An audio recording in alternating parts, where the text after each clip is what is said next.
You were tuned in to episode 28. Yes, I said it.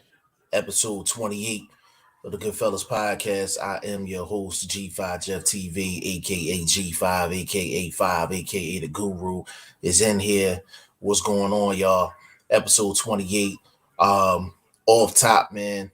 Big shout out to Edwin Castillo. He in the building early. Said salute my guys. Hopefully I tune in on time. Yes, you are here on time, brother. Appreciate you. Um, as you can see, I'm solo right now, but that won't be the case for long. VP Shane will be in the building pretty soon. Big shout out to BoxingFirst Vlog, man. He's still recovering. Big shout out to him. Uh, my baby girl Kiki is in the building. Big shout out to Kiki. Uh, was I think the only person that got the prediction right as far as Cambosis. I think her and maybe two other people. Big shout out to her. Um, for the people that is wondering about the fantasy league on g5jeftv.com, it should be updated. I have not looked at it yet, but I was notified earlier that it was updated. So definitely check and see where you are as far as the standings are concerned. If you're not in the fantasy league, I don't know what you're waiting on. G5jeftv.com. Go to take your pick and make your picks for this weekend's fights, and $500 to the winner of the league and the championship belt. It's free to join. It's can't lose situation. You can't talk smack on this channel unless you in that league, man. So definitely get to that league. Um, but the topics for today is cool boy Steph. Cool boy Stephen Fulton Jr. Out of my city of Philly. Is he the best 122 pounder in the world? Also, will Teofimo Lopez ever recover?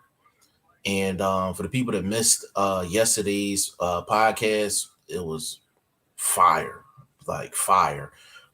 Big shout out to Coach Padman McGriff out of Vegas. He gave us some great insight on Teofimo Lopez and that whole camp. If you missed that podcast, go catch the replay of that. Even if you want to skip to where we got Padman McGriff on, he dropped so many jewels in regards to the Teofimo Lopez and his dad and that whole camp and how things went. And basically what was going on with Cambosis as well. Like you're gonna have a way better insight on why things played out the way they did. And Cambosis was able to pull off that upset. Big shout out to Coach Padman McGriff. You know what I'm saying? That's family right there. Big shout out to him. But we gonna get right into it. I actually want to start with the cool boy Steph and Figueroa fight. There's a lot of people that had different scorecards in regards to Cool Boy Steph and Figueroa. There were some people that had Cool Boy winning like 7-5. I know VP Shane had it a draw. Some people thought that Figueroa won the fight, and some people had Figueroa winning comfortably. And we get into this all the time in regards to actual scoring rounds. Scoring rounds is a hot topic on this channel, and I thought Cool Boy Steph won the fight just because he just landed the cleaner work. He landed the cleaner work, and I just felt like he was more effective in rounds. Um, I'm not the type of person to judge rounds, and just because the guy's aggressive or just because the guy is throwing shots, I'm going to automatically give him the round. No, it starts with aggression, but if it's ineffective aggressiveness, then I have to look into something else.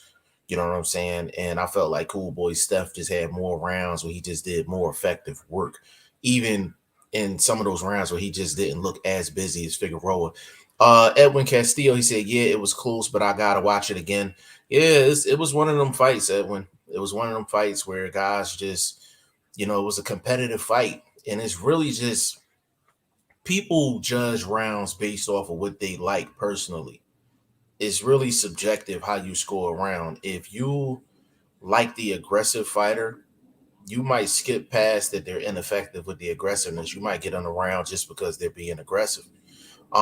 If you like the slick counterpuncher, you may give the slick counterpuncher more of an edge even if they're not landing as many counter shots as they should during the course of a round. So, judging rounds are extremely subjective, but the one thing we can all agree on is landed shots. Clean landed shots. It don't matter what side of the fence you on. That should be top on your priority list. Who landed the cleaner, more effective shots throughout the course of the round, and then you sprinkle everything else in. You know what I'm saying? Like, you sprinkle everything else in. But it wasn't an easy fight to score. It wasn't an easy fight to score. I would say it was probably about a good I would say about a good three swing rounds. About a good three swing rounds in that Cool Boy Steph and Figueroa fight. Um I gave the swing rounds to Fulton just because I thought he landed the cleaner work.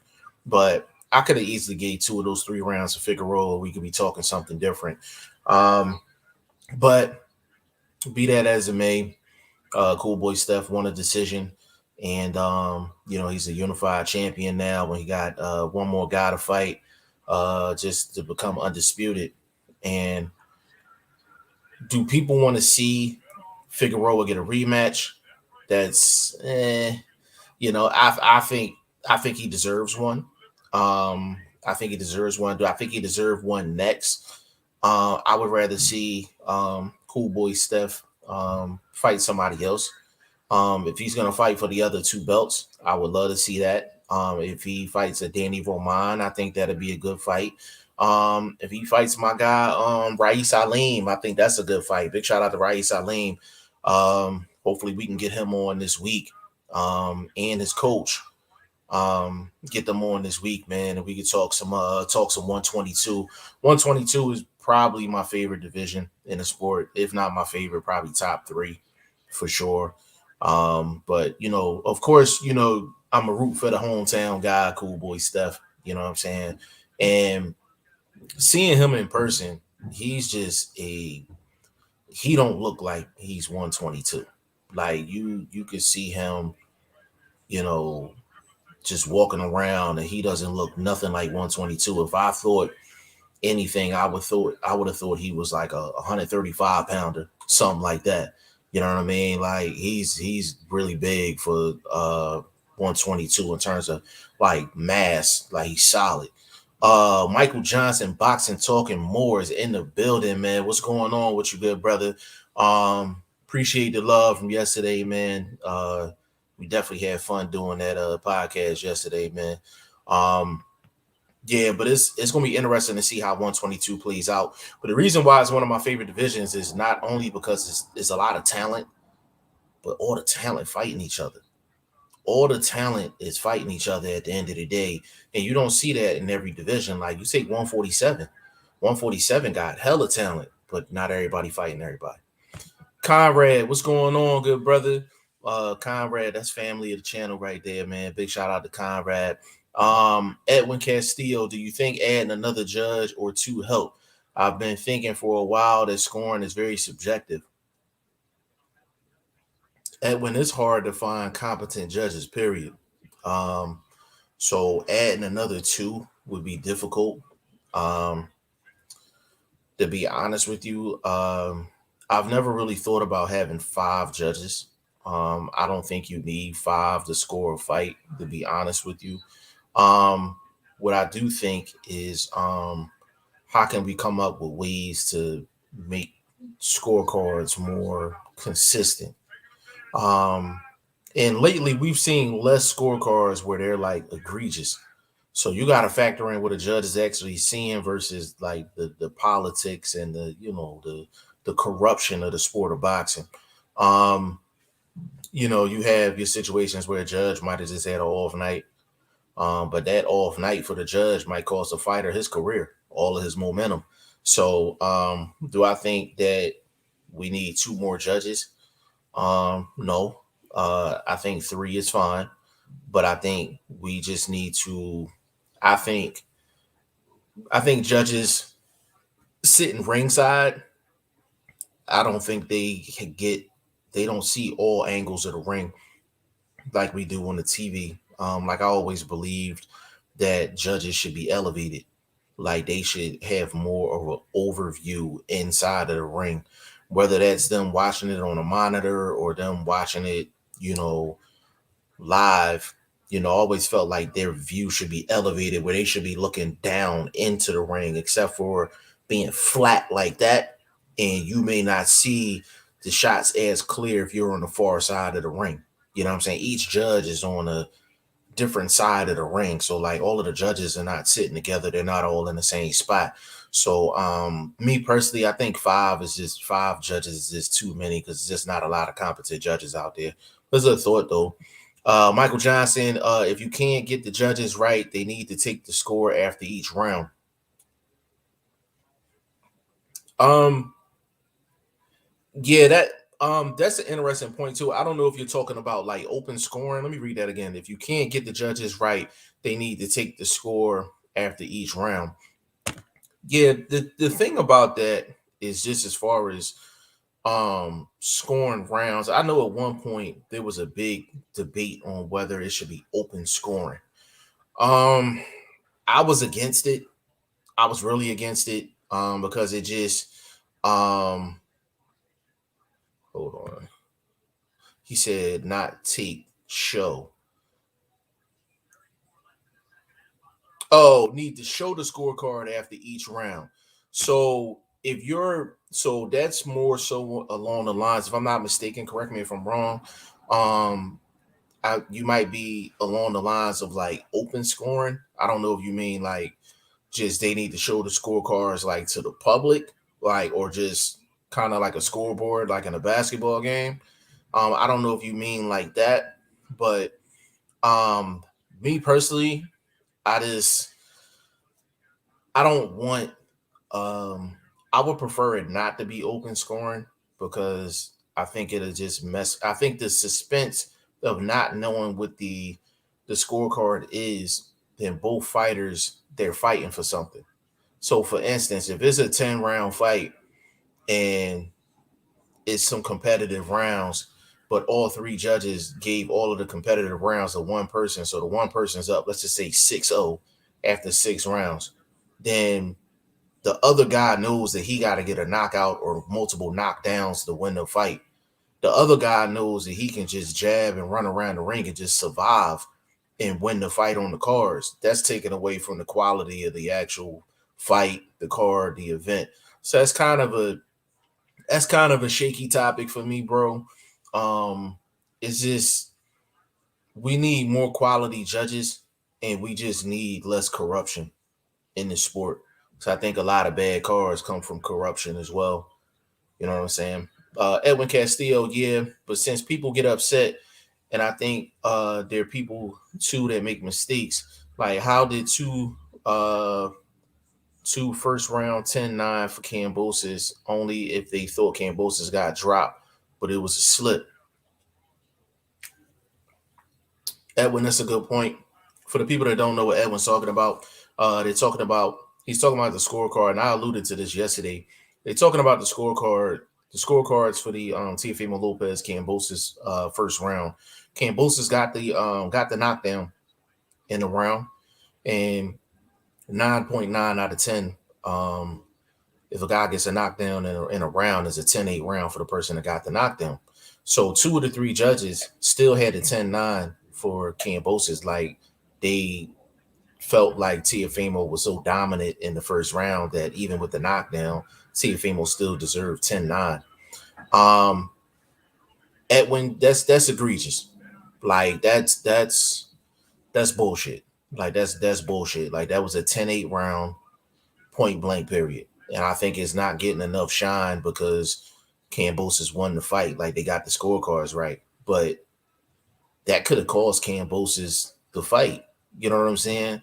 Like Teofimo getting an extra point that he shouldn't have got. It don't matter what Teofimo did in that round. Like the knockdown trumped everything that Teofimo did. Like he didn't have Cambosis out on his feet. He didn't knock Cambosis down. It wasn't the fight wasn't close to being stopped or anything like that. Cambosis got a legit knockdown. That's a 10-8 round. But those are some of the things. So those are some of the oversights that people aren't talking about, and they don't talk about it because the final result was correct. Edwin also said maybe announce the score after each round and then they corner telling their guy he's winning when he's not. Yeah, I'm Edwin, the thing is, I don't like open scoring. I don't like open scoring. It will give guys a reason to be lazy in the ring. It'll give guys a reason to run if they feel like they in the lead. Um, it'll just I think it'll water down the product. So even though we got bad judges, I think the element of surprise or the element of the unknown still needs to be there because, you know, if a guy is going into the 10th round of a fight and he know that he up 7-2, he's not gonna go balls to the wall in the last round. He's gonna play it safe, which is bad for the fans, it's bad for the viewers, all of that. So I think that element of surprise still has to be there. I just think we just need to tighten up on what's most important in scoring a round. You know what I'm saying? Was the 10th score 10-8 for Tio? I forgot to check. That's a good question. Let me look. I think it was scored 10-8 for Tio, if I'm not mistaken. I think it was scored 10-8 for Tio. But that's what I'm saying.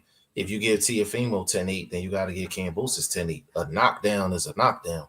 Even if it's a flash knockdown, it doesn't matter. And Coach Padman McGriff said that yesterday. A knockdown is a knockdown, whether it's a flash knockdown or a guy seriously hurt. Like, it counts the same on the scorecard. You know what I'm saying? It's 10-8. It's 10-8. Then if you get knocked down again, it's a 10-7 round. So they definitely dropped the ball on that. I think the commission need to go holler at them about that. And for the people that saying, oh, Teofimo dominated the round, so it should have been 10-9, that's bullshit. That's total nonsense. I'm not saying it's not possible, but Teofimo wasn't dominating that round to the point to where it completely wiped out a knockdown. Like, that's absolutely crazy. No, he got knocked down as a 10-8 round. Just, it is what it is, man. But you know, Teofimo, he's in a real shaky spot right now. I've never seen more questions about a guy coming off of being basically undisputed and unified at 135 to now there's nothing but questions. Like, his contract with Top Rank, I mean, he signed an extension, but I'm pretty sure it was based off of him still being unified champion. You also have to factor in that where is he going to fight now? Is he going to fight at 135? Is he going to fight at 140? Is Bob Arum going to give him another fight right now? Do remember, you know, Teofimo Lopez and Singer, they went against the grain. They went against Top Rank and Bob Arum, and basically, should Bob Arum have paid him? Absolutely. I think Bob Arum should have paid him. I think he kind of regretted that he didn't pay him, you know, at that particular time. But the thing is, Bob Arum usually don't take that stuff. He usually don't forget stuff like that. So it's like, is he gonna put Teofimo on the shelf for that? Like, take an Edwin Rodriguez. Edwin Rodriguez lost his first fight on Top Rank and he dropped him. Like, he didn't even pick him back up. Like, it's crazy. So it's a lot of questions with Teofimo Lopez. Will he ever recover? I think he will. I just think it's going to take a long time for him to recover. But I think the quickest way for him to recover is to get right back in the ring, like within the next 6 months. But I don't think Bob going to let that happen. I don't think Bob going to let that happen. I don't think we're going to see Teofimo till probably like maybe end of the summer 2022. Edwin said, nah, it wasn't a dominant round. Senior keeps burning bridges. Talk so much smack about the zone, shaking my head. So, Edwin, the thing that's crazy is that Senior didn't have a problem with the zone prior to the fight. Neither did Teofimo. And like Shane said yesterday, like, the zone wasn't in the ring with Teofimo. Kambosos was. So the network had absolutely nothing to do with him losing a fight. Like, Kambosos, he was the more prepared fighter. He did the things that he needed to do to win the fight. And that's what happened. Like, sometimes you just got to take responsibility for what happened and not point fingers. You can't point the finger at the network that gave you the money for you to fight. Triller was supposed to give you the money. Triller didn't give you the money. They defaulted on the deal. So DAZN picked it up and Eddie Hearn bought the fight. So DAZN made sure you got paid. So that was their fault that you lost. Like, it's crazy. Like, it's absolutely crazy. You know what I'm saying? Just some of the comments that's come out of, Teofimo mouth, senior mouth, and you just gotta own up to it. You just gotta own up to it. At the end of the day, it's no network. The network has never been a reason why a boxer lost a fight. It's always the person across from him that has something to do with it. You know what I mean? But we got big things coming at 122, man. I'm hoping my guy Rais Alim get a shot. I think Rais Alim and Cool Boy Steph, that'll be a great fight. That'll be a great fight. I feel like Rais Alim, he can give Cool Boy Steph some elements that he hasn't really seen. And he can fight however he need to fight. On the inside, on the outside, punch variety is real good. Like, that'll be a really, really, really, really good fight. Really good fight. And I'm looking forward to it. And then we also got Michael Hunter. We got Michael Hunter versus Jerry Forrest going down December 2nd on Triller. I actually like that fight. But Jerry Forrest will always be on G5 Jeff TV's radar because we did one episode, we did one podcast, and I think Blunt was like, Jerry Forrest could beat Usyk in a street fight. Like, so his name always ring bells here because of BoxingFirst Vlog. Big shout out to him. You know what I'm saying? But that's a solid fight, man. Michael Hunter, Jerry Forrest. I think that's a solid fight. Michael Hunter staying busy, staying active until he can get the big opportunity. And I feel like he deserves a big opportunity as well. I think if he can get past this fight, Big Bang Zhang just came off of a victory. I think Michael Hunter versus a Big Bang Zhang, I think that'll be a good fight. Michael Hunter, F.A. Ajagba, that'll be a good fight. Michael Hunter, Frank Sanchez, that's a good fight. There's a lot of good fights out there for Michael Hunter. I think he's one of the dark horses in the heavyweight division, and I think he can really make some noise for real. Edwin, yeah, but the Top Rank kicks him to the curb to talk smack about the zone. If Tio doesn't replace his dad or humble and accept his laws, he's not going to be successful anymore. Yeah, it's kind of like dealing with somebody that got a problem. Like, they have to admit their wrongs, before the healing process can start and the recovery can start. They have to accept the fact that they lost this fight, and they have to be realistic on why they lost the fight. Teofimo, he got gas tank problems. He shouldn't be that young and had this many problems as far as his gas tank is concerned. There was a lot of things that he did inside the ring that was not traditionally what Teofimo does. I don't think that was the best Teofimo Lopez has stepped into the ring. But when you're the unified champion of the world at 135 pounds and you need to, you're defending all of your belts, then, I mean, shoot, and you talked all that trash, like, it's no excuses. It's no excuses. And my man Padman McGriff is in the building. Big shout out to you. He said, good to see you, Padman. You already know, man. Family for real. You know what I'm saying? Anybody that missed the podcast from yesterday, it was absolutely legendary. Coach Padman McGriff was on the team with Teofimo Lopez and Senior back when he was like 14 years old, from like 14 to maybe like 19 years old. And he gave us some real insight on a lot of things that could have potentially been going on with Teofimo Lopez and Senior. Go back and watch that podcast from yesterday. I'm gonna put some clips up on social media tomorrow. I'm gonna send the clips to Padman on. I'm gonna send it. I'm gonna send it to you so you can drop them on your social media as well. Go follow Padman at Coach Padman on Instagram. Must follow. You know what I'm saying? He's one of the most well respected guys in the sport, just in terms of doing pads, strength and conditioning. He's always in the Mayweather gym. He's worked with plenty of guys. I mean, Muay Thai, kickboxing, UFC guys, boxers. I mean, he can pretty much do it all. But definitely go check that podcast from yesterday. But yeah, it's gonna be a tough road for Teofimo coming back. It's really gonna be a tough road for him. Um, I guess the first question would be, should he fight it, 135 or 140? Padman, yes, Padman is also on TikTok. I think it's Coach Padman on TikTok as well. Um, you can follow him either one of those places. So must follow. Wealth of knowledge. You know what I'm saying?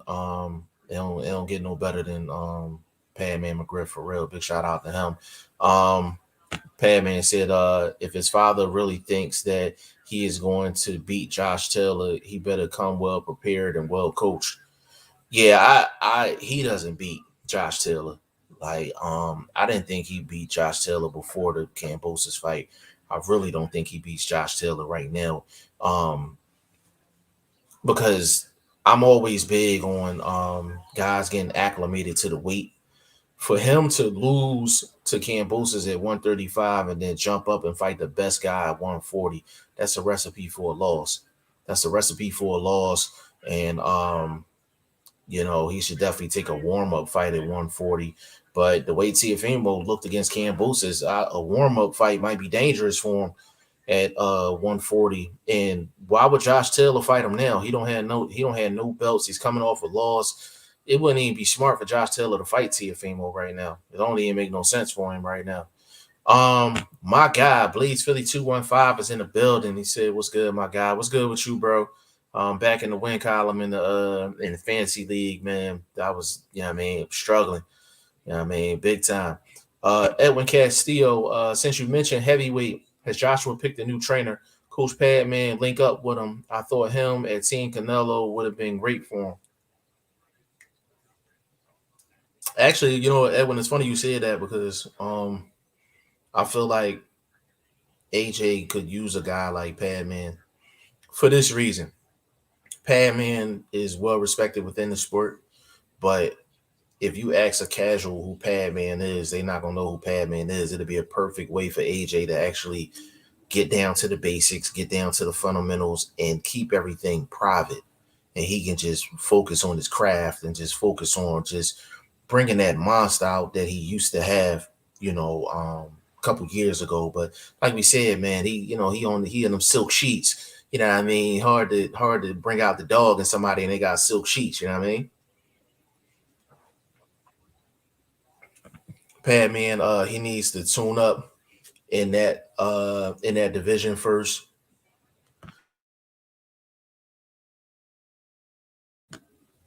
I agree 100%. I'm always down for a tune-up fight when you go into a new weight class, man. I'm never a fan of a guy going up to the next weight class up and they going to see the best guy in that division. Like I don't agree with that. Padman said, Edwin, I would love to. Yeah, I would actually. AJ needs something different. AJ needs something different. Um, he needs direct attention. He needs direct attention, man. And AJ is so physically strong and so physically gifted. The fact that he didn't use his physical tools against Usyk to give himself a better chance to win, and he played Usyk's game, it was disappointing to see. It was disappointing to see. Now, do I think AJ is kind of on the downside?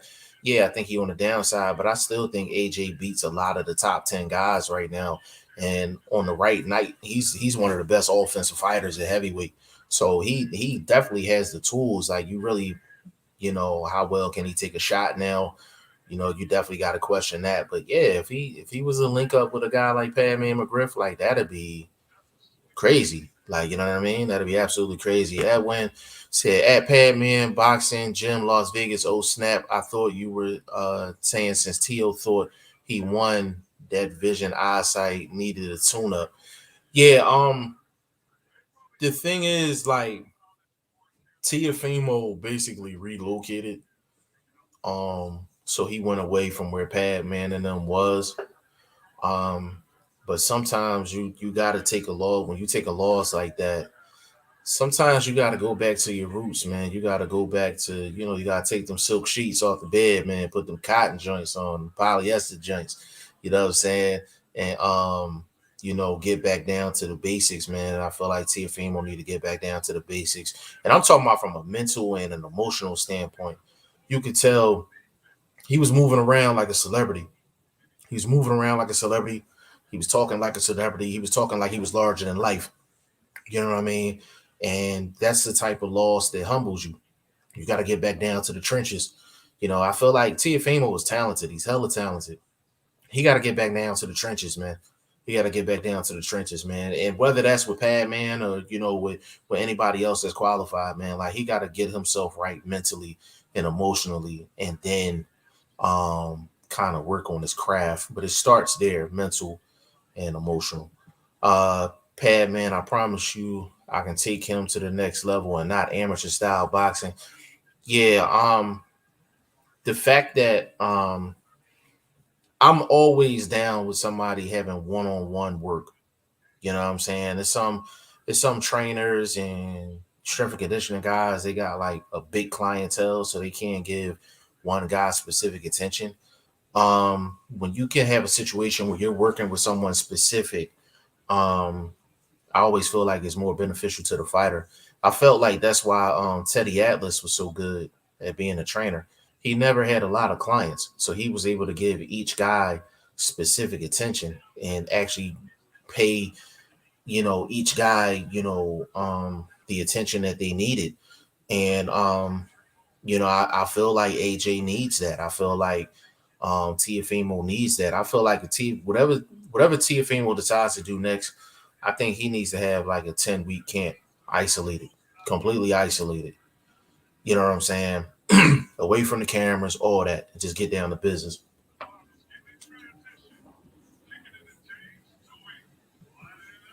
Edwin said, "Hey, Canelo, I believe wears the silk pajamas, so Joshua would learn the mindset to have. I heard Canelo does that for that reason, but not sure." Um, the thing with Canelo is at a point in his career, he don't go into a fight and it's 50-50. Canelo goes into every fight, no matter he going up in weight, down in weight, doesn't matter. He's a favorite. The last time it was kind of like a 50-50 situation is when he fought Triple G. You know what I'm saying? And me personally, I thought he lost both Triple G fights. Me personally, um, I thought he lost both of them fights. But Canelo's just always in a situation where he's the favorite going in. And you gotta respect that. But Joshua, I just feel like he just seemed like he's comfortable losing. You know what I mean? Like he took a loss against Andy Ruiz. And it's no problem showing good sportsmanship. I'm not saying not to show good sportsmanship, but he taking photo ops with guys and all this and all that. It's crazy. You know what I mean? Absolutely crazy. My man Conrad Canelo doesn't speak English though. Excuse me. Canelo does speak English. It's not great English, but he does speak English now. Like he kind of sounds like kind of sound like a mobster in the movies. That's how he talk English. Edwin, oh no, Atlas is trash, and he's getting into MMA and talks too much bad about boxing. Edwin, I'm talking about the old Teddy Atlas. I'm talking about that Teddy Atlas that was training um Alexander Volzdik and Michael Moore back in the day. I'm talking about that Teddy Atlas. I'm not talking about the current Teddy Atlas that's doing what you said. I'm talking about Teddy Atlas, the trainer that took Michael Moore to the next level, took Tim Bradley to the next level. I'm talking about that Teddy Atlas. Don't want to make that clear. Conrad Boxing, AJ seems like the kind of guy that needs people to talk to in camp, not only work. AJ needs listen. AJ need to be isolated. AJ needs to be isolated, and he needs to be taken out of his bubble. You know what I'm saying? His bubble, his comfortability. Like he knows no matter what happens, win or lose, he's going to get paid. He's going to be looked at as a celebrity. He's going to be looked at as being famous. And it's hard to have a guy that has those type of perks and tell him to fight like he's starving. That's the difference between Floyd and a lot of guys. And no matter how much Floyd had, Floyd fought like he starved. He fought like he was in a homeless shelter. Like that's how he trained. Like, you know what I'm saying? And that's a mindset. That's a mindset. Padman, bro, I'm still laughing at what you had sent me on IG. That's hysterical and horrible, and you know exactly what I'm talking about. Yeah, yeah. So let me explain. I'm gonna explain that situation, right? So, for the people that don't know, Coach Padman McGriff, he was initially asked to work with the Devin Haney camp, and they changed their mind and they went in a different direction. And that's their decision. You know what I'm saying? And they're entitled to make that decision, no doubt about it. But ever since that happened, we were saying on yesterday's podcast, we was like, yo, we haven't seen Devin Haney do any pad work with anybody, and they put it on social media. So I just so happened to run into a little bit of pad work with Devin Haney, and I found it.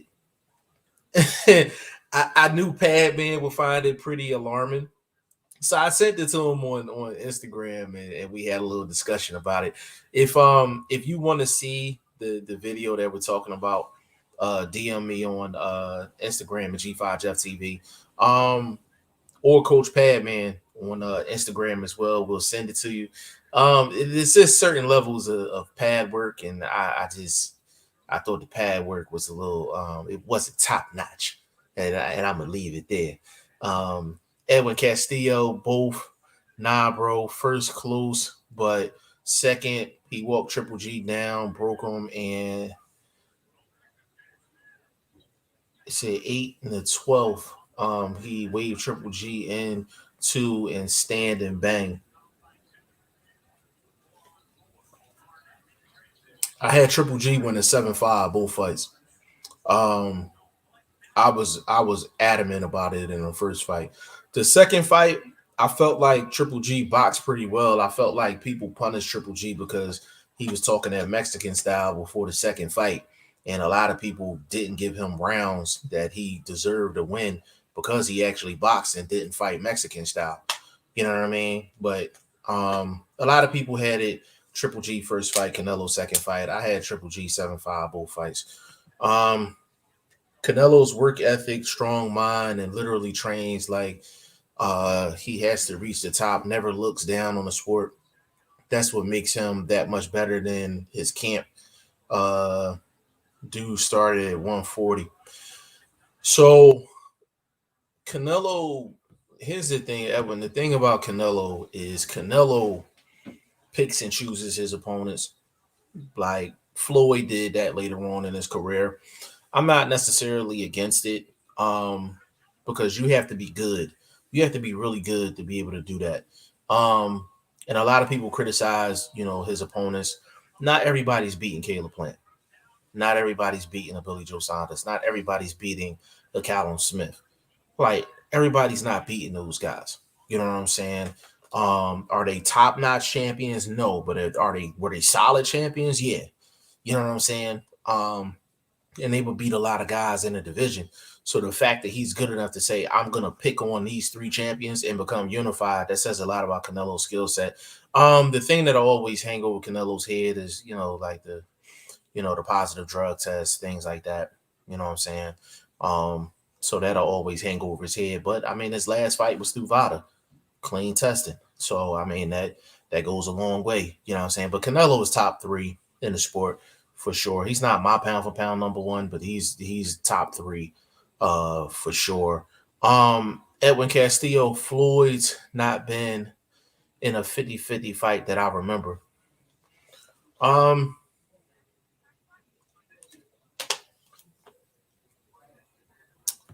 Floyd was never in a 50-50 fight because he was just that damn good.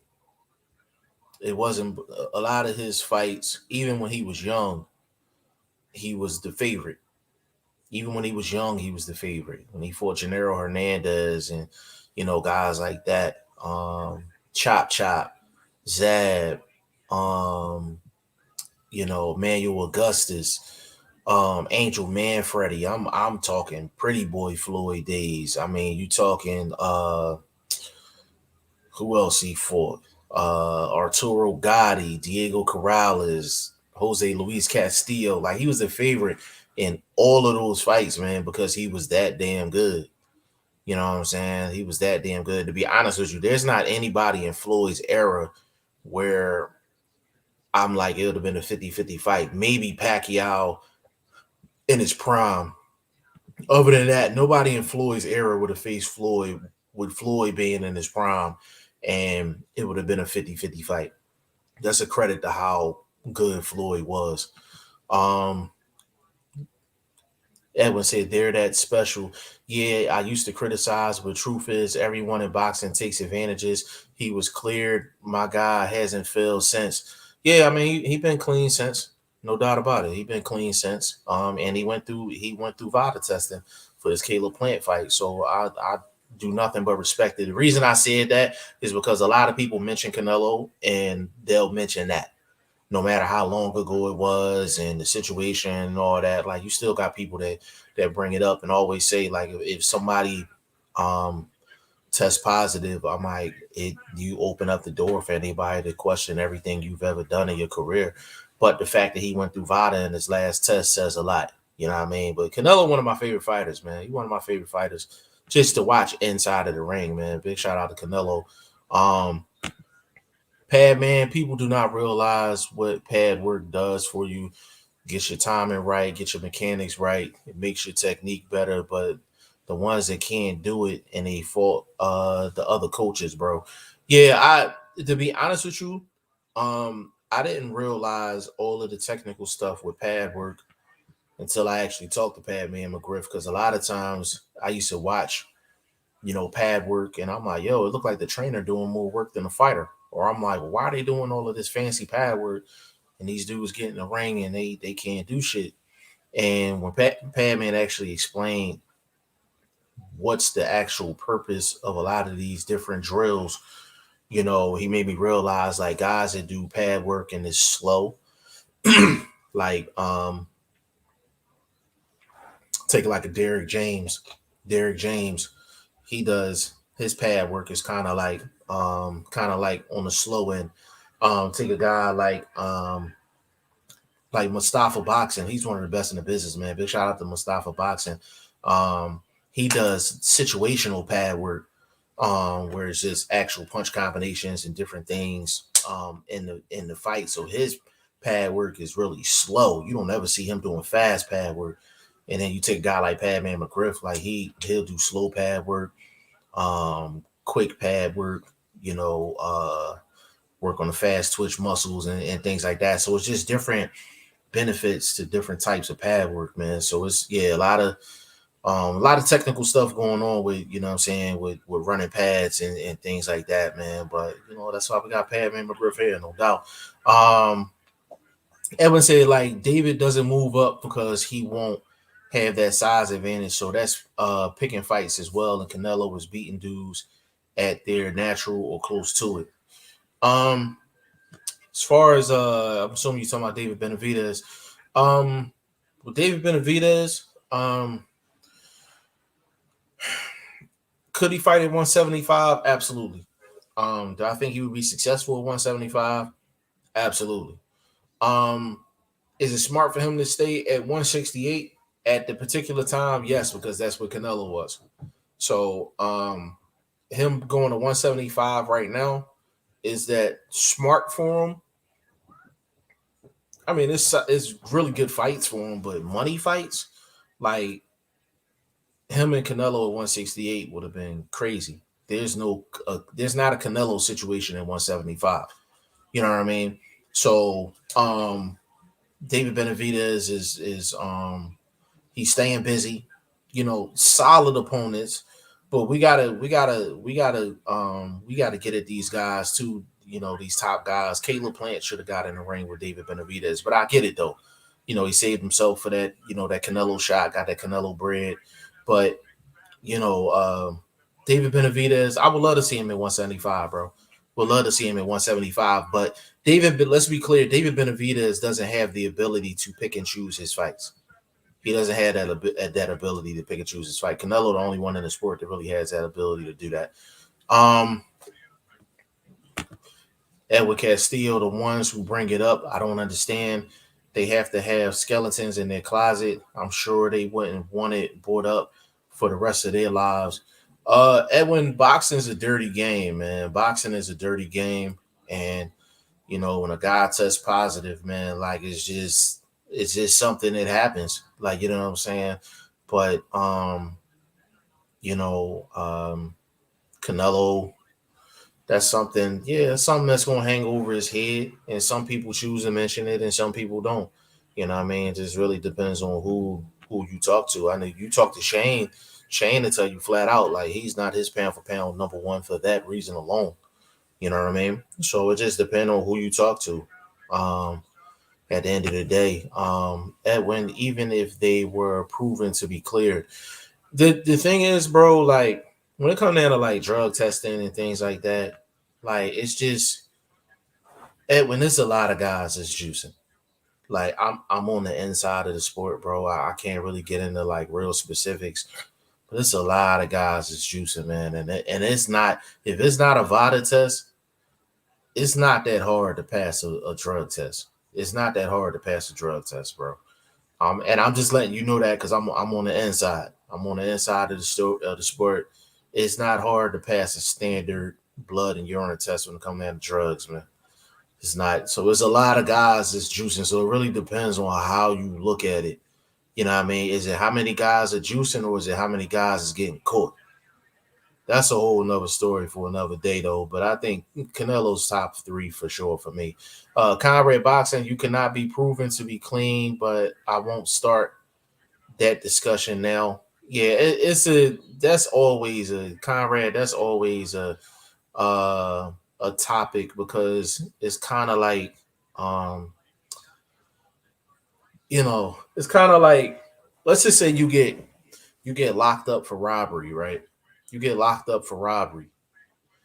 No matter how long you've gone after you did your sentence for robbery, people are still gonna look at you as a thief because you was locked up one time for robbery.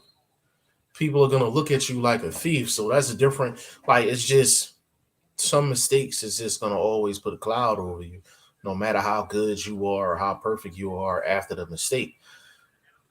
Sometimes one mistake can be talked about more than 10 positives. You know what I mean? And that's just life. You know what I'm saying? So of course you're gonna see that in the sport of boxing.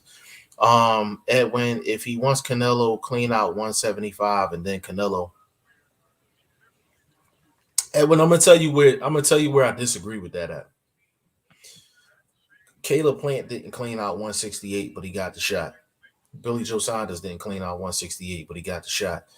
Callum Smith didn't clean out 168, but he got the shot. Sergey Kovalev didn't clean out 175 and got the shot. You see what I'm saying? So I can't tell David Benavidez to go jump through a crazy amount of hoops that nobody else has jumped through. Do I feel like he deserves a shot? Absolutely. Absolutely. I feel like he deserves a shot. And I think it's Canelo may not be the smartest business move for him to fight David Benavidez because he ain't no belt. He would just be fighting it really for just that's a fight he would really be fighting for the fans and for the competition, to be honest with you. But I don't think that fight will ever happen. But I'm not gonna tell him to clean out a whole division before he gets to Canelo because his last five opponents, they didn't have to do it either. You know what I mean? Edwin said hair follicle, Conrad. Um, yeah, that's the thing. Like, it's crazy, man. You know, that's probably the one thing with Canelo. But Edwin, let me explain this, man. Like, just within the sport of boxing, people were talking about Canelo and juicing like even before that happened. You know what I mean? Like so and it's unfortunate sometimes because some guys they get mentioned with PEDs and things like that, and they never failed the drug test. To be honest with you, Manny Pacquiao never failed a drug test, but his name was mentioned all the time for PEDs and things like that. You know what I mean? So it's just, sometimes it's, it's just it's unfortunate for some guys, and then some guys put themselves in bad situations. I mean, you take a Jean Pascal. Jean Pascal had the whole GNC in his system. Like, you know what I mean? Like it's crazy. You know what I'm saying? And you take a Big Baby Miller. Big Baby Miller's on the comeback trail. You know, he got Kevin Cunningham in his corner now, training them, things like that. But he's had multiple, drug tests, positive drug tests. And it's like, what do you say to a guy like that? Like, you know what I mean? Like, what do you say to him? Is it kind of like, yo, you're risking people's lives. You really out here cheating. Like, you understand what I'm saying? Like, so that's a touchy subject, point blank period. No matter whether it's Canelo or just the Joe Schmo down the street. Um, Edwin said, yeah, bro, but at the same time, they had the belts. Canelo has said that he's after what helps his legacy. Canelo went through everyone. Why didn't David? It's just irritating that he's saying he had to be. Hold on. He didn't have it when Canelo started his conquest. David could have fought one of the other champs. Okay. So Edwin, the thing with that is David Benavidez has shot himself in the foot twice. He lost his belt on the scales, and then he had the drug situation. So ultimately, I can't argue for David Benavidez too much. You know what I'm saying? The one thing that I will say is that Caleb Plant wasn't trying to get in the ring with David Benavidez. Callum Smith wasn't trying to get in the ring with David Benavidez. Billy Joe Saunders was not trying to get in the ring with David Benavidez. So I hear what you're saying, but David Benavidez don't have the same options as a Canelo in terms of picking who he fights. David Benavidez is in a position where he's getting ducked by a lot of guys. You know what I'm saying? He's getting ducked by a lot of guys. There was a lot of people that turned down David Benavidez before Anthony Durrell for him. You know what I'm saying? So there's some context. There's some context behind that. It's not as easy for David Benavidez to build his resume as it is for Canelo is to build his resume. He just has more options at the end of the day because he's the cash cow. It's harder for David Benavidez to get those fights. It really just come down to whether Canelo wants to fight him, and it don't seem like he wants to fight him. You know what I'm saying? Um, Conrad said legacy equals beat the best at your division. Yeah, me personally, I think David Benavidez is better than all of them champions. And that's for you, Edwin. I feel like David Benavidez is better than Caleb Plant. I feel like he's better than Callum Smith. I feel like he's better than Billy Joe Saunders. You put David Benavidez against all three of them guys, I think he beats all three of them. I think David Benavidez is the best opponent Canelo can fight at 168. But what can you say about Canelo when he's unified at that weight? If he decides to do something else, I mean, it's like, yeah, you would love to see him fight David Benavidez, but it's kind of like, like, what are you going to say? You know what I mean? Like, so it's a tough situation. You just wish that Canelo did, but you understand it as well from a business aspect. That's the thing, Conrad. David didn't beat the best in the division. Edwin, that's that's the thing. You can say that, but if the guys are not willing to jump in a ring with him, then kind of like who fault is that? You know what I'm saying? If Caleb Plant don't want to jump in the ring with David Benavidez, we can't say that David Benavidez. We could technically say David Benavidez ain't beat the best in the division, but the next question you got to ask is the best people in the division trying to fight him? That's the more important question. You know what I mean? Let me see. Other than Plant, I never heard Smith duck them. Smith didn't. Smith didn't offer a shot neither. You know what I mean? Them two names never really been linked, to be honest with you. So I can't say Smith, like ducked them. I can't say that at all. But when it comes down to it, those are when you say David Benavidez hasn't fought the top guys, those are the top guys at 168, the guys that had belts. To my knowledge, none of them has openly come out and said, I want to fight David Benavidez. And in order for David Benavidez to get those fights, that's eventually what's going to have to happen. Like they have to facilitate. You know what I'm saying? Those champions have to facilitate that.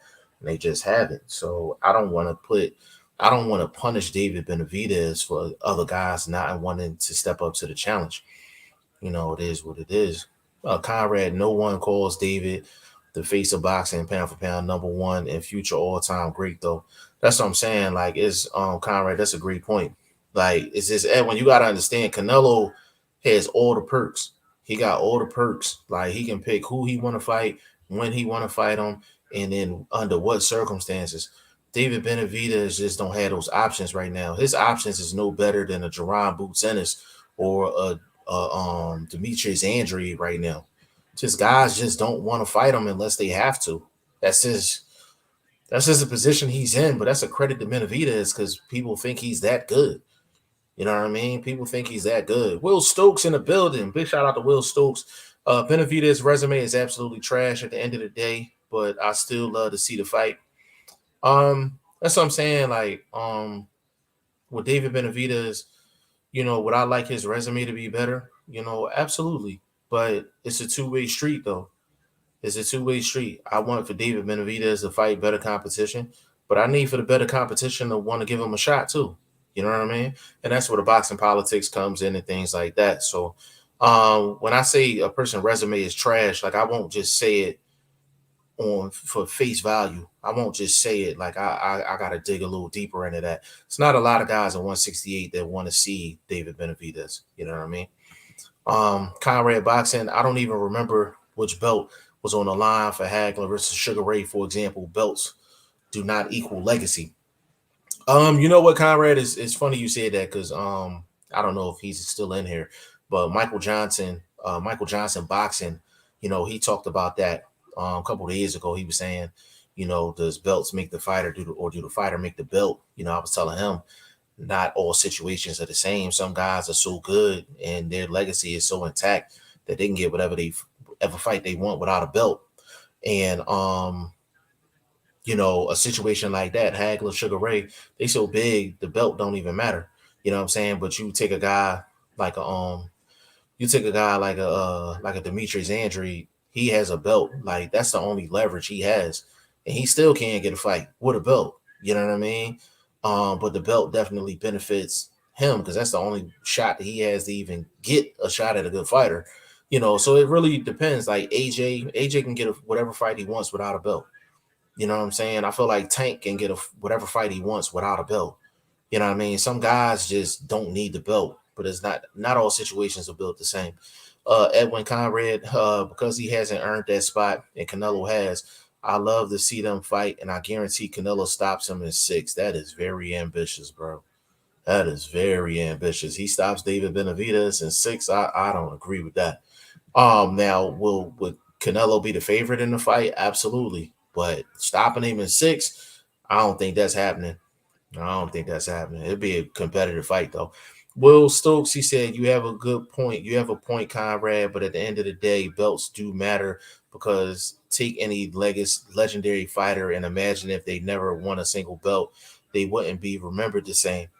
So, Will, to kind of go on to that, like to elaborate on that statement, guys start building a legacy with belts, but their legacy, their aura gets so big that the belts don't matter. Like Floyd, belts didn't matter. But he had them. Pacquiao, belts didn't matter, but he had them. Now I'm saying Andre Ward, belts didn't matter, but he had them. Like it comes with the territory, but at the same time, you got to really ask yourself: if I took away all of this guy's belts, would he still be able to get the same type fights as he would with the belts? And I think that's the main question you got to ask. Will Stokes, Jeff, can you elaborate on your statement that Cambosis will not survive at the elite level of 135?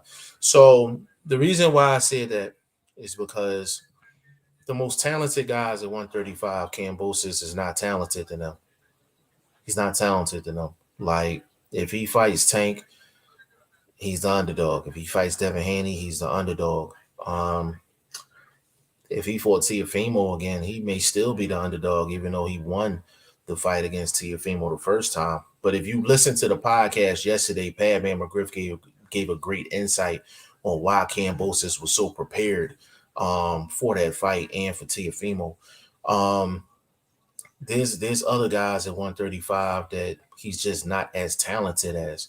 Bro, Shakur could come up from 130 to 135, and he might be the favorite against Kambosos. Like Kambosos, I say this all the time, Will. You got great fighters, and then you got fighters that fight great.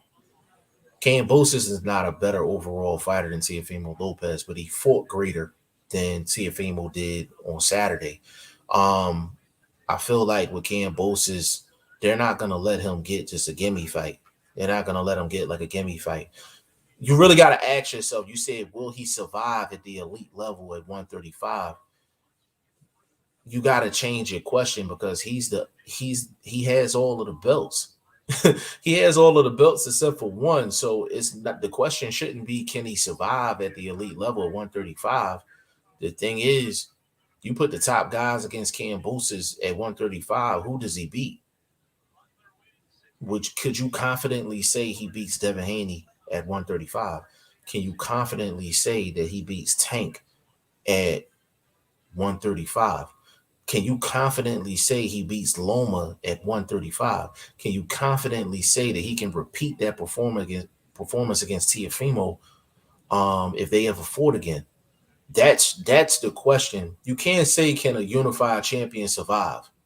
He's the unified champion of the world. Like, he's the top dog right now. So the question should be, can he win against the top 5 guys in the division? That's the question. And you can answer that too. If you let me know how many of them top 5 guys he beats. Comrade Boxing, they matter, but having belts doesn't mean you will be remembered as a great fighter. That's true. That's true. That's very true. Edwin Castillo, I don't have that sympathy for David because he's never beaten a champ for his belts, and he was not disciplined enough to keep them. That's not a deserving fighter. Why isn't that brought up like C-test? Like I said, I think that's a good point. Like I said, he lost his belt on the scales. He also had a drug issue. So he also had a drug issue. So I mean, that's something that I can't argue that. And people don't bring it up. People don't bring it up at all. And people should people bring it up. It's a part of his history. But the thing is, you got to be consistent. If you're gonna bring up, the fact that he missed weight and the fact that he had a drug issue, you can't get mad if somebody brings up Canelo's past. You understand what I'm saying? So it kind of goes both ways. You understand what I'm saying? It kind of goes both ways. So but yeah, like, I mean, he dropped the ball. But I don't think Canelo would have fought him even if he did have a belt. But just David Benavidez would have been in a better position with the belts. You know what I'm saying? With the belt. Edwin Hagler and Leonard were established guys that earned that recognition. Absolutely. Conrad, if Canelo is that good, he should just take those fights. That's the thing. Like, Canelo got enough clout in the sport to where he can just pick and choose where he want to go as far as his fights is concerned. And he's just not going to take no high risk fights right now. He's just not going to do it. Like, and Edwin, another thing is kind of like, you set the bar kind of high for, David Benavidez to get a shot. But I'm like, a guy like Makabu gets a shot. You understand what I'm saying? Like, so it's just, not everybody has to go through the same thing to get a Canelo shot. Like, let's just be real. David Benavidez is high risk, low reward. And the question is whether Canelo's going to take it. He's just not going to take it. Don't make sense for him. But he won't take any fight where he isn't a heavy favorite. Yeah, he's calculated. He's very calculating as far as how he picks his fight. Lenora Thomas, what's going on, bro? Big shout out to you, family. I missed yesterday's one. I'll check it out. Will Stokes, that was a legendary live, bro. Legendary podcast, bro. You got to go check that out for sure. Edwin Castillo, his chin, power, and ability to overcome adversity is all questionable. Beating all these Safeway clerks doesn't prove he's elite. The fact that he lost his belts before a fight shows his mindset. Bro, listen, I'm a big David Benavidez fan, but I'm not gonna sit up here and say he hasn't um he hasn't done anything to harm himself. He's definitely done things to harm himself, no doubt about it. But I think the way you're talking, that's a bad man in 168. That's a bad man in 168, man. That's the toughest fight Canelo can take in 168. I think you know that. I think you know that. If that wasn't the case, you would just tell Canelo just go in there and just handle him. You know what I mean? Like he's David Benavidez is a problem, and I think you know that. Will Stokes, how would you pick Cambosis versus Garcia, for example? He beats Ryan Garcia. I didn't even Will Stokes. I didn't even mention Ryan Garcia's name. He beats Ryan Garcia easily. Uh, C. Quintanilla, 71. Hello from Inglewood, California. Big shout out to you, family. Big shout out to you, man. Will Stokes, I believe Loma would run through him in all honesty. But the rest of the guys, I think he has a shot. I believe I'd pick him to beat Ryan. I think he'd have a pretty good shot against Tank. I don't think he would have a pretty good shot against Tank. I think Tank could probably be the worst. That'd be the worst opponent for Cambosis because a lot of the shots that he catches, that he was catching from Teofimo, if Tank was landing them shots, he'd be out. So, but I do think he beats Ryan though. That's the only one that I'm confident about. All the rest of them, I'm not sure. Edwin Castillo said exactly. Derek Wiltz, what's going on with you, good brother? He said Fulton the best at 122. He beats MJ. I think he beats MJ as well. I think Fulton is the best at 122, but I think Rais Salim is the one that gives him the most trouble in a head-to-head fight. I think that'd be a great fight. Conrad Boxing, that kid did some coke. Who is without sin cast the first stone.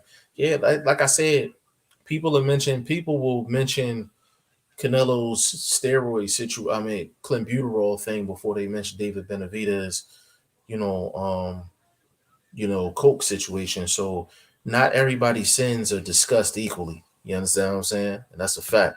Will Stokes, I think he'd probably beat Teofimo again. I think Haney is a tough one for him, and Shakur is very tough too. I think everyone other than Loma, Shakur, and Haney, he could have a real good shot. Yeah, but that's what I'm saying. Like he's probably fighting the top 5 guys. So to be honest with you, I'm like out of the top maybe 6, 7 guys. I think I'm only confident that he beats one of them, and that's Ryan Garcia. Like that's the only one that I'm confident, like extremely confident in. Edwin Canelo has no reason to avoid David. He beat Prime Triple G, who probably hits harder than David, and he's fighting bigger guys all the time. So the thing that makes David Benavidez such a tough cover for Canelo is not only the size, but the length, the ability to throw shots at different angles that he throws shots, and then defensively, he's not a bad fighter either for somebody that's so active offensively. He brings some difficulties to Canelo. There's a reason why Canelo's not getting in the ring with David Benavidez. You know what I'm saying? You say you dropping links G5. I really want to chop up boxing with someone. Not today. We definitely gonna drop a link tomorrow. Actually, tomorrow we're gonna have Lori and Daryl from boxing lowdown out in the UK. So we're gonna be on early tomorrow, and then we're gonna do a live at 5 o'clock Eastern time. So Lennar, if you want to jump on tomorrow, I'm gonna shoot you the link for tomorrow, and you can definitely jump in, bro. You can definitely jump in. Will Stokes, Canelo Alvarez, don't forget, he was funny, Will Stokes said that before, man. That was hilarious. Edwin said, no, I'd love for Canelo to fight him, but the word going around about undefeated champions not deserving is mute because they had 2 things. Canelo took their O's and belts. Yeah, I mean, Callum Smith was undefeated. Even though I felt like John Ryder beat him, but technically he was undefeated. Caleb Plant, undefeated. Listen, I can't take anything away from Canelo. I can't take anything away from Canelo, but when you the cash cow, yo, when you the top guy in the sport, you don't get no breaks in terms of the boxing fans. Like they want to see you fight the top guys like all the time. Like so, it's just a position he's in. Like everybody want Floyd to fight everybody in their prime. It's just it's lonely at the top. You know what I'm saying? And Canelo brings in the most money, brings in the most eyeballs, and it's one of the most skilled and talented guys in the sport, man. So it's it's absolutely impressive what he's doing. But there's a core five guys that I would like to see Alvarez fight.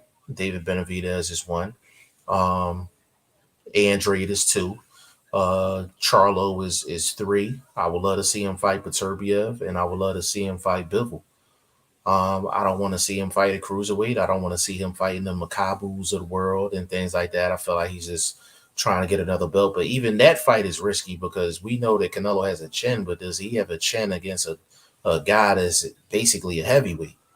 That's a risky fight if he gets caught with a shot. We don't know how his chin gonna handle it.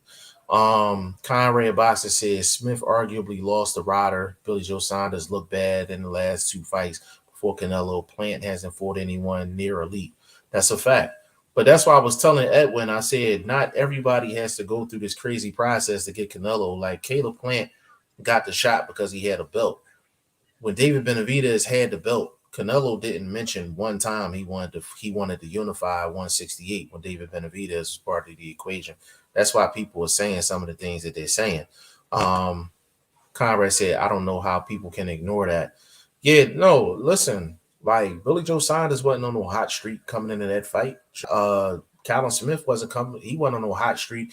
And Caleb Plant, he couldn't get Caleb Truax up out of there. So them dudes, even though they were undefeated, even though they were champions, they were ice cold in these streets. They was ice cold in these streets, bro. Ice cold in these streets. Edwin Castillo Macabo is a high risk, has the highest KO of the cruiserweights and hits harder than anyone from 160 to 175. That's why I said it's risky. To be honest with you, bro, I would rather see Canelo fight a David Benavidez more towards his natural weight than to fight a guy like Makabu where he could be completely dominating the fight. He get caught with one shot and his chin can't handle it. It's a wrap. You know what I mean? It's a wrap. Lenard, the only chance I get Kambosos against Haney is because Haney lacks power and Kambosos got a jaw on him. Kambosos definitely got dog in him. He definitely got dog in him. I feel like would Haney be the favorite? I feel like Haney would be the favorite, but I mean he's fighting next week. You know what I'm saying? So we're gonna see, or this week, we're gonna see what happens with him and JoJo. You know what I'm saying? Conrad said Bradis, Makabu. Yeah, Bradis punches harder than Makabu, in my opinion. I think he's the hardest puncher at cruiserweight. Bradis, and I think he's the best at cruiserweight for real. You know what I'm saying? If Canelo went up before Bradis, that'd have been crazy. Derek Wiltz, salute, bro. New Orleans is hyped about Boots. We haven't had this feeling since Roy Jones. Derek Wiltz, let me tell you something real quick, bro. Like, Jerron Boots Ennis is the most talented fighter. He's the most physically skilled fighter I've seen since Roy. When I say I got stories for you for days, as far as gym stories, days, bro, for days. Derek, you gotta get with me on Instagram. I'll definitely share some of them stories with you, bro. For real. But yeah, Boots he's one of the most physically talented guys I've ever seen, just with my own two eyes. Conrad Boxing, but I actually like the Makabu fight just for the novelty. Yeah, I just think it's risky. And I think people aren't bringing up the risk. They just like, oh, he going up to get another belt. Like, no, like that's it's risky. It's a risky fight. Like, it's a risky fight. I even thought when Roy Jones fought John Ruiz, I thought that was a risky fight because I'm like, yes, he's clearly not as talented, but if he catches Roy with a heavyweight shot, what's going to happen? Lenard said, I would favor Haney. Just saying, no matter how good you are, if you don't got power to keep guys honest or keep a guy back, then you're going to have a lot of problems. Mayweather had just enough power at 147. So, Lenard, the thing is, Haney is not cracking like that. And remember, he had that shoulder surgery too. The thing about Devin Haney though, he has some crack because it ain't nobody walking Haney down, and Haney got one of the best jabs in the game. He got one of the best jabs in the game. So what he doesn't have in power, he makes up for it in a great jab, really good footwork, throws that jab up and down, and he has enough power to where guys is not trying to walk him down. Like he outboxes and outmoves a lot of guys, man. So his lack of power at 135 is not as glaring as other guys. But I definitely hear what you're saying, though, for sure. Just enough power to keep those guys off him. And to be honest with you, at the elite level, that's all you need with somebody with Devin Haney's boxing ability. He got enough crack. Because if he don't have enough crack, then he's basically a Paulie Malignaggi. You understand what I'm saying? But he's not Paulie. Like, he definitely got enough cracks to get guys respect. And you don't have to have bone crushing power. Like, as long as you got enough to get a guy's respect, make him think before he walk through that front door, that's all you need, bro, when you got boxing skills like that. He said, I don't get that, though. David was getting stripped while Canelo was moving up from 160 to 175. How did he wait or even know David would get stripped? David still had enough time to get another belt. The thing with that, bro, is just, and I'm telling you what people say.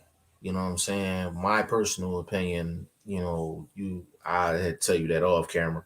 But that's what people say. Like, when David Benavidez was a champion in 168, he did not say, hey, I want to unify 168 when David Benavidez was a part of the equation.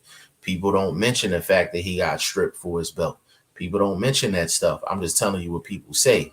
Also, the one thing I will say is that Canelo could have fought Andre and he would have been unified at 160, and he decided not to do it. So I would talk about the Andre situation more so than David Benavidez. All he had to do was fight Andre, and he would have been unified. He'd have had all the belts at 160, and he just didn't want to do it. So those are things that people mention when they be like, Canelo picks and chooses his spots. You understand what I'm saying? As far as David Benavidez getting another belt, he got to get the shot, but at the same time, he stabbed himself. He stabbed himself. You know what I'm saying? Some of the things that he was doing too. So we got to take that into account as well. He said, Lennar said, I hope Makabu knocks out Canelo, biting off more than he could chew, hopefully.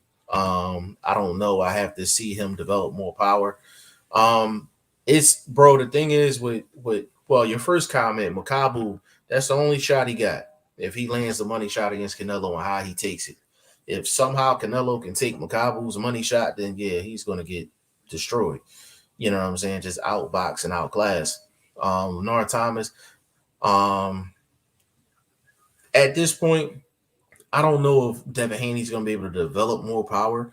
It's just, as long as he got enough to keep guys off of him and get guys respect, that's all the power he needs when you got that boxing ability.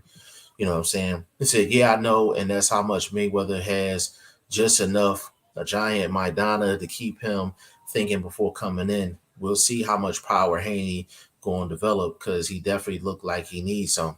The thing is, bro, you don't have to have crazy power to look like a magician inside the ring. You know what I mean? I don't think Devin Haney's power going to develop that much. You know what I mean? Especially coming off that shoulder surgery. A lot of times, guys come off shoulder surgery, they ain't never the same. You know what I mean? They never the same. Conrad, I don't fight Mexican boxers. Can it even get more obvious? Yeah, I think Charlo said that about Benavidez, if I'm not mistaken. I think Charlo said that about Benavidez. Padman said Boots is a beast, bro. Yeah, Boots is an absolute monster, man. Boots is an absolute monster. I think the only two that can give him competition in 147 is Bud and Spence. Bud and Spence at the end of the day, and I feel like he got a pretty good chance to beat both of them. But I still want to see Boots in there with higher level competition. But again, these guys gotta want the competition. They gotta want to fight Boots, and there's not many that want to fight him.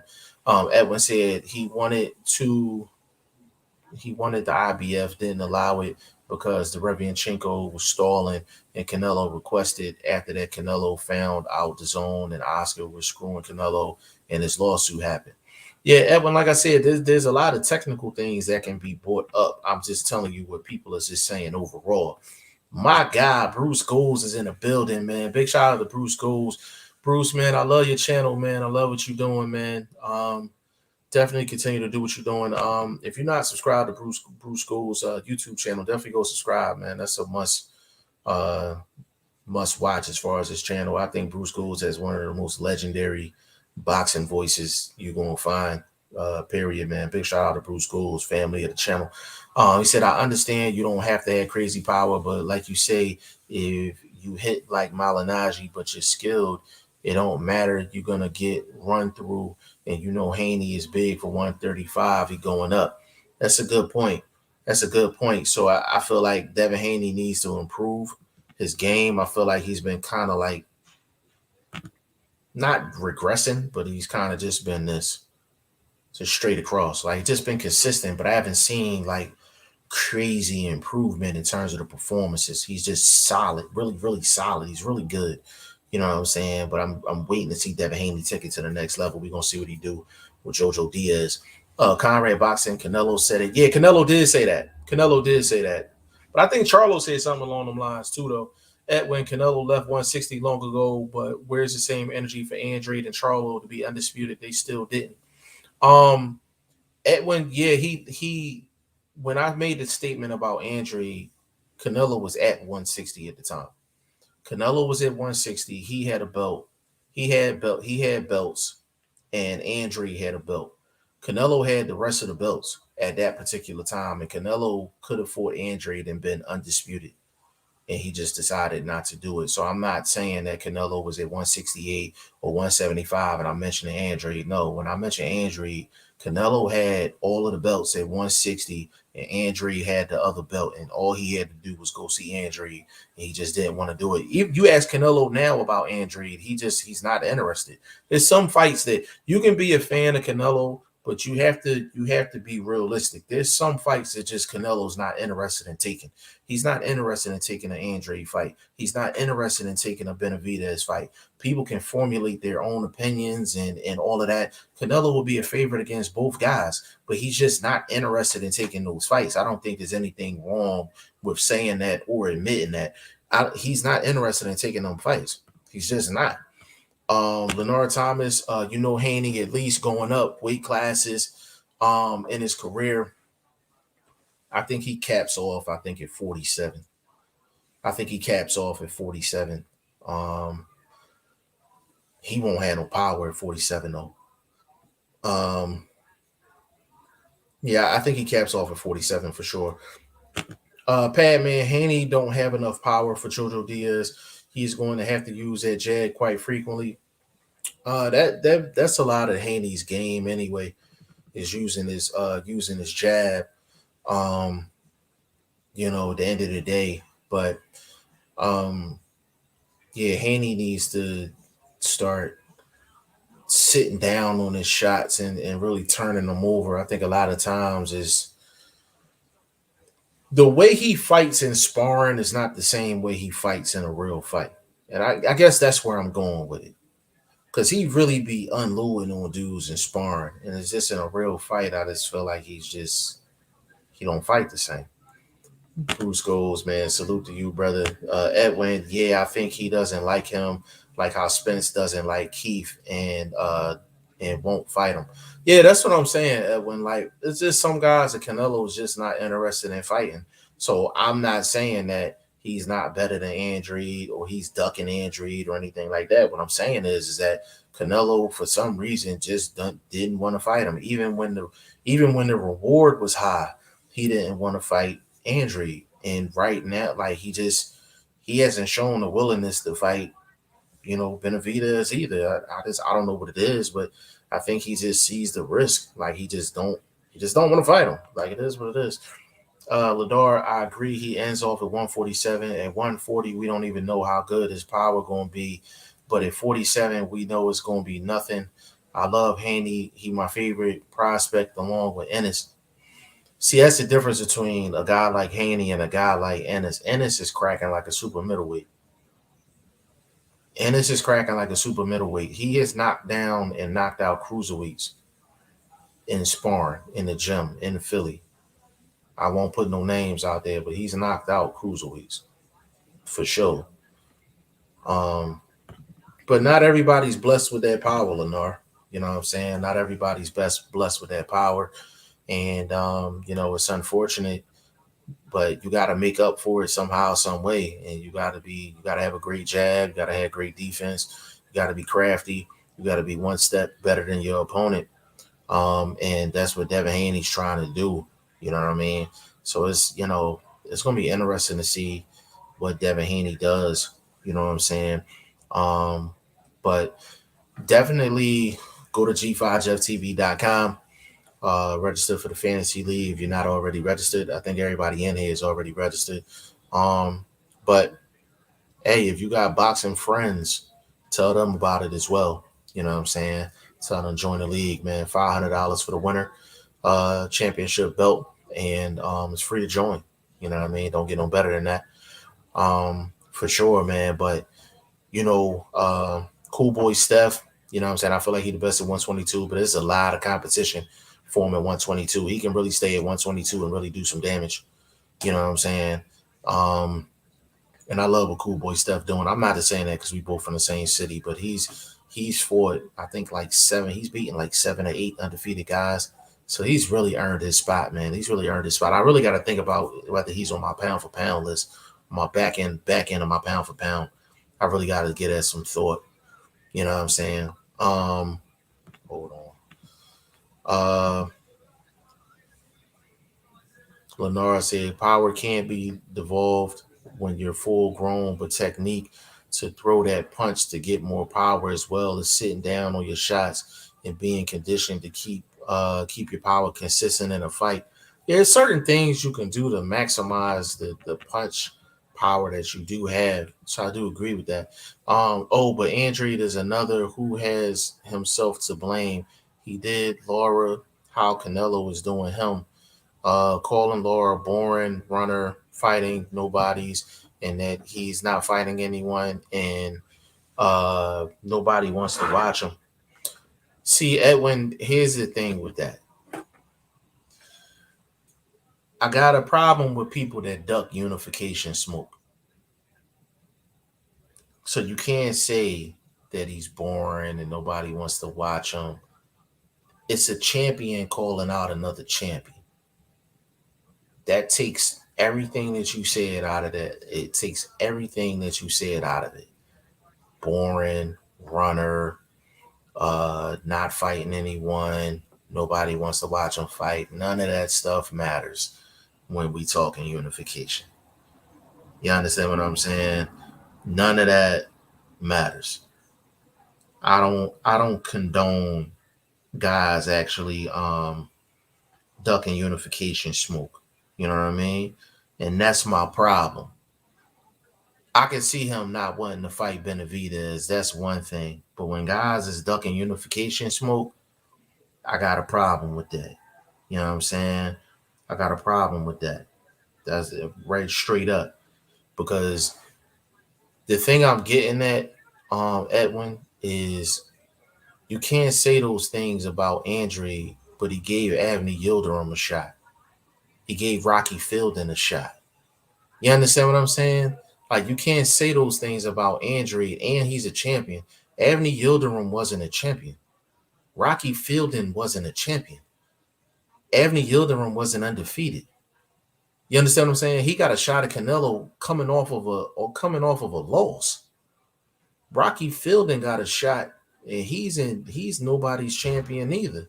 So that's what I'm saying. We got to be consistent. We can't put up roadblocks for guys that we know that's going to get Canelo competition. I'd rather you just say he don't want to fight him because it's too much of a risk. I'd rather you say that. But you can't say those things about guys like Andre and David Benavidez, even though you might be right. You can't say those things and say, well, that's the reason why they're not getting a shot. If that's the case, then why did Rocky Fielding get a shot? Why did Avni Yildirim get a shot? Why did Billy Joe Saunders get a shot and he had a positive PED test. You understand what I'm saying? We can't put up roadblocks for guys that we know that's going to give Canelo some competition. Then that's all I'm saying. Hold on. But again, Edwin, I really don't get too much into it because I know Canelo will never fight him. So I really don't even get into it, really, to be honest with you. Lenore, leverage helps some. Yeah, getting leverage on your shots and sitting down on your shots, hitting guys with the shots that they don't see. So punch angles, punch variety. It's a lot that goes into it. Canelo don't want to fight Andrade. I don't know why, because he would be the favorite. That's what I'm saying. Canelo would be the favorite against Andrade, but it's just something about Andrade he don't like. It's the matchup. He don't like the matchup for some reason. Andrade might be the most duck in the sport, hands down. Andrade is the most duck fighter in the sport. And the thing is, people be like, he's boring to watch, all this and all that. Listen, Andrade has knocked down, or he's undefeated. He's an Olympian. He's knocked down or hurt every single fighter he's ever been in the ring with. That's a fact. It's a fact.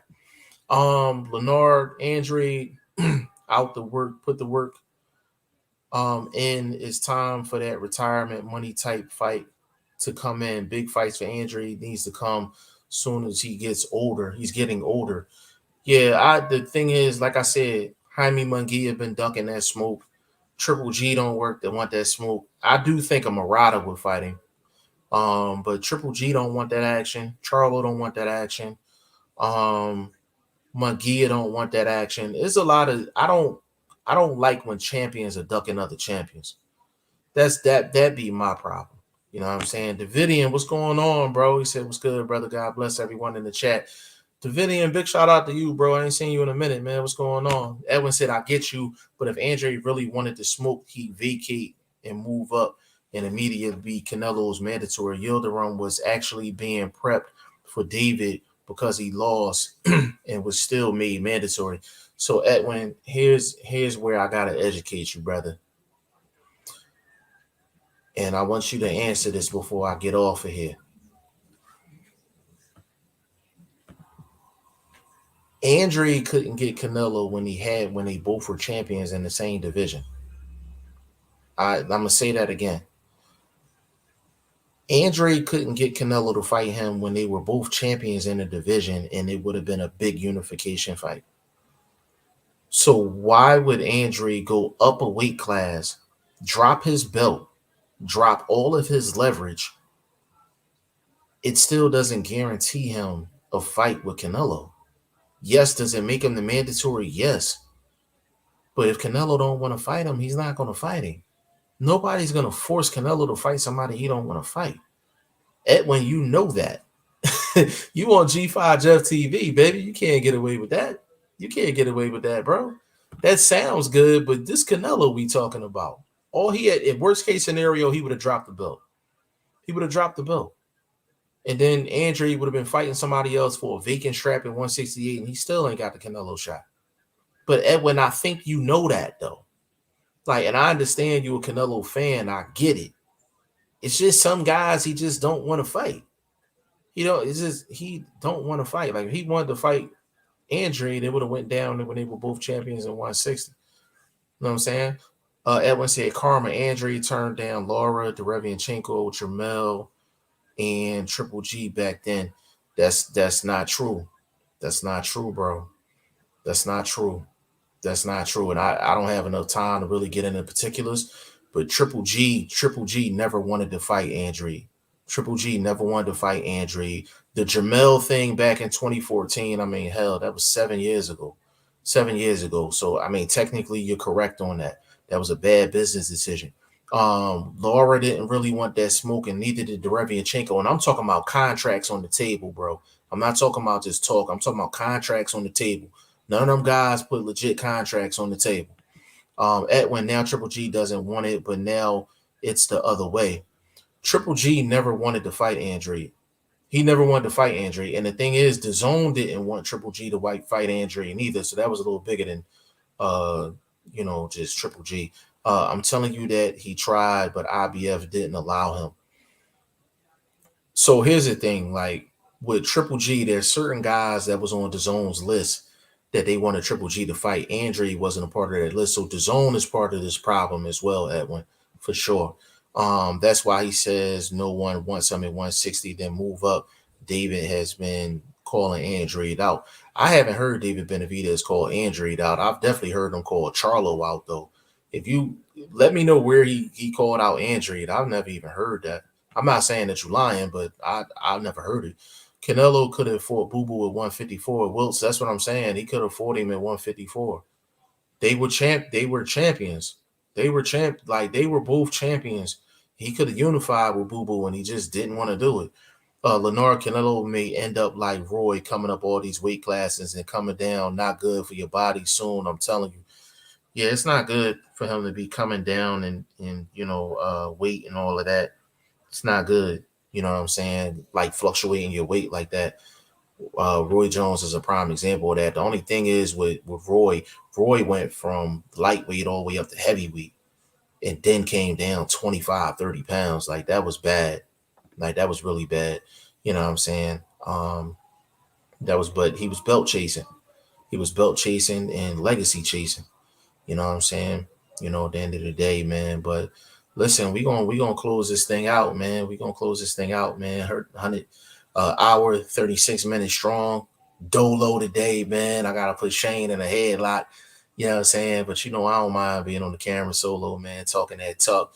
The video said, hey, I've been here, brother. You older guy talking about boxing. I'm always around. Yeah. My man, BoxingFirst Vlog, man. I think you got another profile too, bro. Canelo best weight is 160 to 168. Yeah, for sure. Edwin said the thing with Roy, he was so naturally gifted that he relied on that, and his training was subpar. Yeah, Roy was so fit. He's the most physically gifted fighter in history, in my opinion. Have a good night. Thanks for coming on, Conrad. We appreciate you, good brother. But listen, man, follow me all over the place, man. Facebook, Instagram, Twitter, G5 Jeff TV, across the board. You know what I'm saying? We're gonna be on tomorrow with Boxing Lowdown and Lori. That's gonna be a big show.